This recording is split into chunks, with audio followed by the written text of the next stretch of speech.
Hi there, YouTube. So, you know what you're thinking, and you're thinking to yourself, oh, is this a cool new Minecraft map?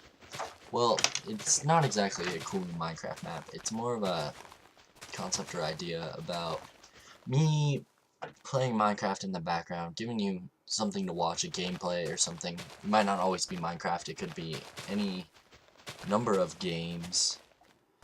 And I'm just talking about philosophy. It's not really a map.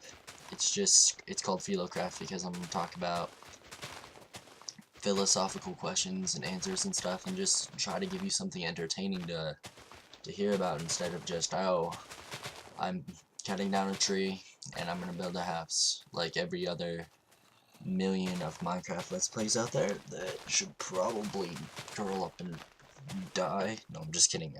Do whatever you want with your free time. Minecraft Let's Plays. But if you really want to get more people to watch your videos, as I know I do, then you're gonna want to separate yourself from the crowd. So that's what PhiloCraft is aiming for. And yeah, so I'm gonna talk to you about philosophy, and I thought it'd be cool to just start with something simple like Socrates. I mean, everyone knows Socrates, Plato, Aristotle. They're pretty simple people to know. I mean, it's like knowing who George Washington is. I mean, if you don't know Socrates or Plato, you know Aristotle. I've known Aristotle since I was 6 years old or something young. Anyways, so just a basic thing of philosophy. I actually am stupid and don't have the definition written down of philosophy. Well, I guess there are millions of definitions, but it's more of a thing of how you interpret everything. Your philosophy is how you understand everything, and that's kind of a simple explanation, like your interpretation of life and stuff. But I'll try to find a deeper definition for the next episode, and we'll start that one off right. Anyways, philosophy can be broken down into pretty much 3 main branches, and those 3 branches are metaphysics, which is derived from the Greek words ta meta ta physica, which was how the Greeks would say it, which later on in Middle Age, same thing, Latin, would become metaphysica, which is the nature of reality. It's kind of the study of the nature of reality, what is ultimate reality, what is real. In metaphysics, most philosophers will sum up their belief of how everything is made. Like Plato's metaphysic is, we are just the shadow of another world. We aren't really the real world. We're all just shadows of the real world that never moves. A huge question with metaphysics is change.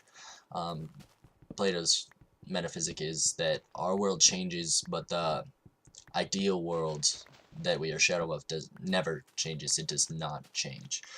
So metaphysics can be kind of like our metaphysics nowadays. I mean, simple to think like Christian metaphysic would be, oh, we're made of atoms and God made the universe. That's reality. That's a very Christian sounding metaphysic, I guess you could say.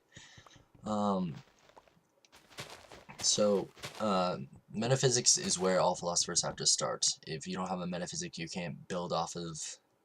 That's how you build off your philosophy. If you know where you came from, what reality is, then you can go into your epistemology, which is your knowledge, which is like beliefs, justificational beliefs, and epistemology comes from episteme, which is knowledge, the Greek word for knowledge, and logos, which is it can be interpreted a lot of different ways, like science, logic, knowing, the ground. Those are all different interpretations of logos. But so when you put episteme and logos together, it's kind of like the study of knowledge and what you know, how do you justify what you know, and just to use Plato again, because Plato is the one I know not my favorite philosopher, but I know a lot about Plato. But Plato, I don't want to give you wrong information here, but from what I know of Plato's epistemology, is the good is what we all strive to achieve, and our soul. We have our soul, which is our mind, pretty much, and we're always aiming for the good. I think that's more axiological, actually. But how we know is because we have a soul, and our soul, here we go. Our soul is, sorry to say, our soul is all our knowledge. Before we entered this world, we knew everything. We know all. And all we have to do is have someone talk to us and teach us, through rhetoric and like learning, for us to reawaken all our knowledge. So that's kind of how Plato would sum up what we know, is that you do know through your soul, but all I have to do is talk to you use my rhetoric to teach you, not teach you, to enlighten you, to reawake those memories and that knowledge you have. And the last, I'd say this is the biggest philosophical question, is like axiology. It is axiology. It comes from axios, which is like worthy, and logos, like study, science, logic, so the study of the worthy, what is right, ethics. You're gonna, through axiology, it's kind of moral values, what is right, what is wrong. That's really all axiology is how should I act, why should, like, not why, it's more of a how should I act. So Plato's axiology, as I said before, is you should act towards the good, striving to gain knowledge, not be caught up in these things called video games, which is ironic because I'm voicing over like a video game, because in Plato's axiology, it's, we're shadows, where we live in the world of shadows, and a video game or a picture or a TV or a computer screen is a shadow of a shadow of a shadow of a shadow, like beauty. Like if you look at a picture of a flower, that's the lowest form of beauty. If you look at what the picture is of, like who the person is, like say I look at a beautiful flower and then I see the real flower, that's the second level of shadows. The third level of shadows, and this is called the metaphor of the line, by the way, so that I'm describing to you. It's Plato's axiological belief. But it's the metaphor of the line. I believe that's what it's called. I should have come better prepared. My apologies. And so you have the picture of the flower. You have the flower. You have the idea of how the flower is beautiful, and then you have beauty.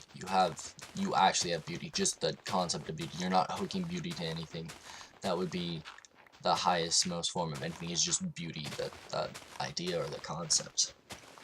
It's a bit confusing, and I plan to go over it more for you later as we learn about Socrates and Plato. So we're gonna start with Socrates, and just a little background knowledge on Socrates is we don't really know what Socrates said. My favorite quote from Socrates is, "The only true wisdom is in knowing you know nothing." And Socrates really changed philosophy forever, because he explained it as, he didn't say he knew things, he said he knew nothing, and he was just striving to understand. So Socrates, as I said, we don't really know Socrates really well, because we just know what his apprentices wrote. But I'll have to talk more about Socrates next episode. Thank you for watching, YouTube. I hope you find some interest in this and you would like to subscribe. And I love you, and I'll be back next week with a new episode, more about Socrates. And bye.